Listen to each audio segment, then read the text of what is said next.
ఆడదాని వయసు చెప్పకూడదు, మగవాడి సంపాదన చెప్పకూడదు. అలాగే మీకు బాహుబలిలో రెమ్యునేషన్ కూడా చెప్పకూడదు. లేదు అప్పుడైతే బృందావనం చేశాడు 7, అది లేదే అక్కడ. నేనేం చేశాను? I love you people.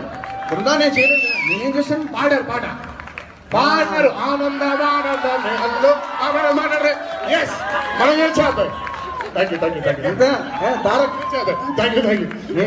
Elephant memory అన్నారు. ఎలిఫెంట్ మెమరీ ఇది. Elephant memory.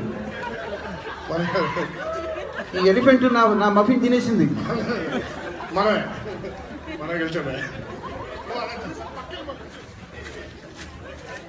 డార్లింగ్, ఆడదాని వయసు మగవాడి సంపాదన అడగకూడదు. అందుకని బాహుబలిలో మీకు ఎంత ఇచ్చా నేను అడగట్లేదు. ఇన్స్టాంట్ వేరే క్వశ్చన్ అడుగుతాను. సరే.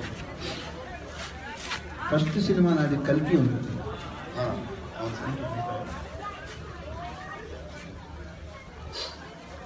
కల్కి సినిమా ఉంది కదండి. అవును. నాన్నగారు సూర్యనారాయణ రాజు గారు నాకు రెమ్యునేషన్ ప్రామిస్ చేశారు, ఫిక్స్ చేశారు.